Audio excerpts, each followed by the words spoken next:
Société LC Elfi, nous sommes 25 personnes basées dans le sud de la France, principalement ingénieurs et chercheurs. Et nous avons conçu une lunette connectée intelligente qui vous permet de surveiller à la fois votre endormissement au volant et de détecter la chute. C'est deux marchés différents. On va voir ça un petit peu plus loin.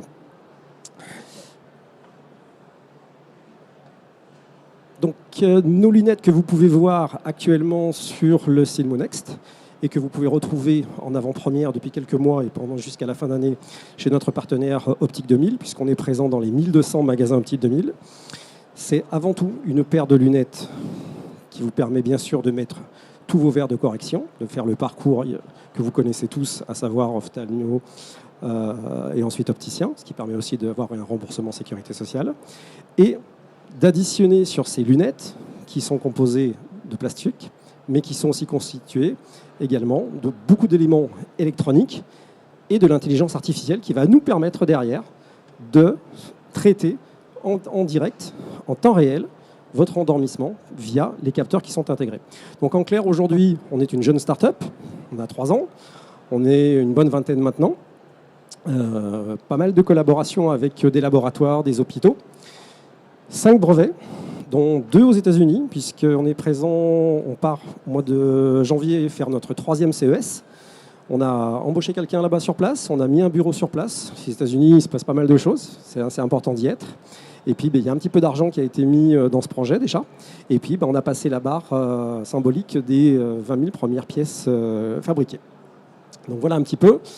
Quand on parle de lunettes connectées, vous entendez beaucoup d'objets connectés. Le monde de l'IoT va très vite, tout est connecté aujourd'hui. Je vous invite d'ailleurs à faire un petit test sur Google et vous tapez n'importe quel objet est connecté derrière, vous allez être surpris. Tout est connecté aujourd'hui.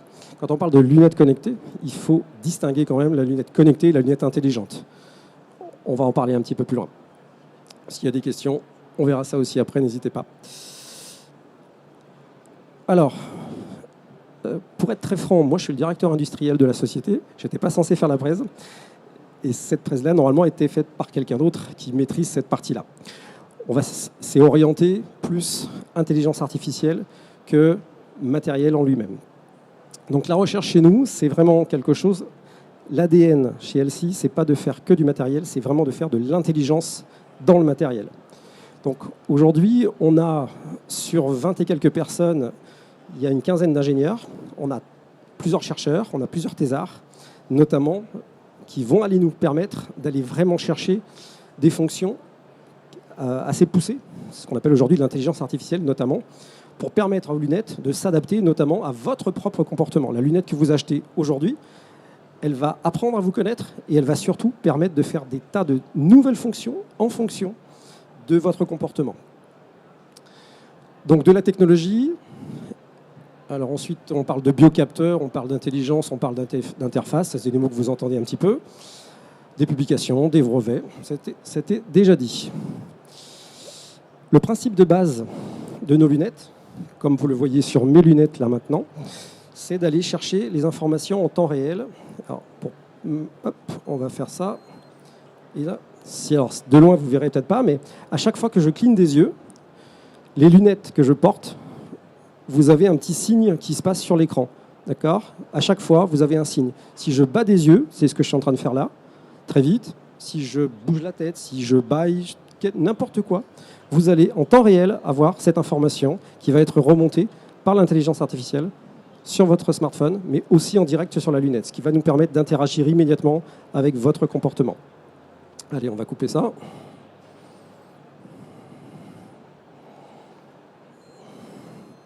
Voilà. Donc on a le principe de base, c'est d'avoir intégré dans nos lunettes des capteurs optiques aux 4 coins de la lunette et qui vont permettre d'analyser en temps réel votre façon de battre des yeux. Vous, moi, on a tous notre façon de battre des yeux, à la fois en termes de vitesse, d'amplitude, de fréquence. Mais néanmoins, quand vous démarrez un trajet, quand vous êtes en pleine forme, vous avez une certaine fréquence, une certaine amplitude, et vous n'avez pas la même au bout de 1 heure, 1 heure et demie, 2 heures. Et à un moment donné, il y a un indice de dangerosité qui augmente. L'objectif, c'est que la lunette vous permette de le dire. Donc, également, ça c'était la première chose, détection de l'endormissement, ce qu'on va appeler l'oculographie. Donc nous, on utilise les infrarouges pour avoir toutes ces informations. Et puis après, il y a la partie détection de la chute. C'est là où d'autres capteurs qui sont intégrés à l'intérieur permettent d'avoir accès, notamment avec tout ce qui va être magnétomètre, accéléromètre, gyroscope, etc. Une question?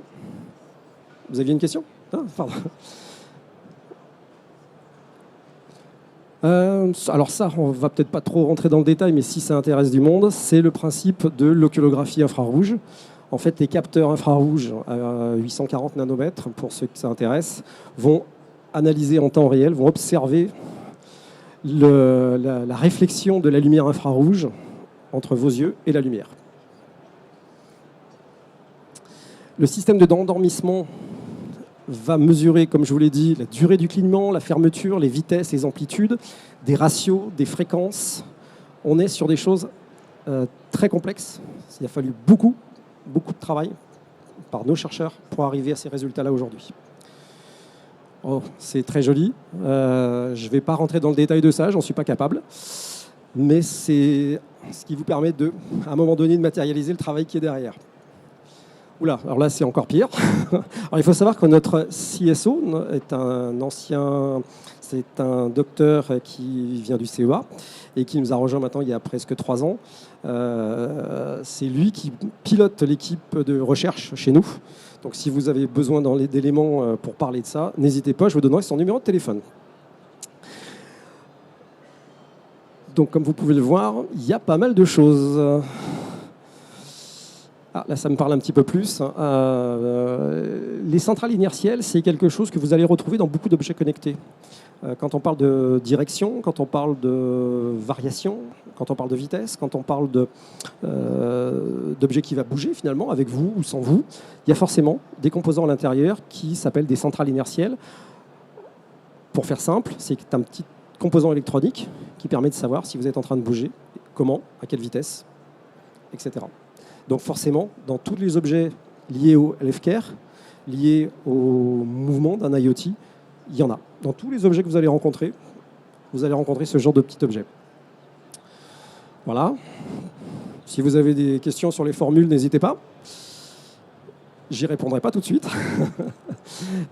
Détection de la chute, pareil. On parlait tout à l'heure de centrale inertielle juste avant. On parle d'accéléromètre. Forcément, derrière, il y a des algorithmes. C'est un peu l'algorithme est très lié à l'intelligence artificielle. Pour pouvoir mettre de l'IA, il faut d'abord avoir des données et ensuite des algorithmes. Alors, les technologies liées sont effectivement en plein essor, ça je le confirme. Vous le voyez un petit peu de partout. Tout devient connecté, tout devient connecté à votre smartphone, puisqu'on a tous un smartphone dans la main. Mais derrière, va permettre de faire beaucoup plus. C'est là où il y a une grosse différence entre l'objet connecté, je dirais assez simple, qui remplit une fonction de communication entre un objet comme un smartphone et votre objet, que ce soit une ceinture connectée ou n'importe quoi. Et puis un objet comme une lunette magnétique, comme nous on le voit, c'est vraiment un objet intelligent. C'est là où il faut faire la notion. Je ne suis pas Philippe Perrard, qui était notre CEO, qui devait normalement pouvoir pitcher, mais il est retenu sur un autre stand. Voilà en gros. Je ne vous ai pas fait de démonstration parce que c'est un petit peu compliqué à distance. Si vous avez besoin, n'hésitez pas. Ça vous permet de voir un petit peu comment fonctionne la lunette que vous retrouvez dans les magasins. La détection de la chute, c'est pareil. Faire une démonstration, ça ne pose aucun problème. Il suffit que je pose le micro et que je chute. Là, les lunettes vont prévenir directement le smartphone et la plateforme.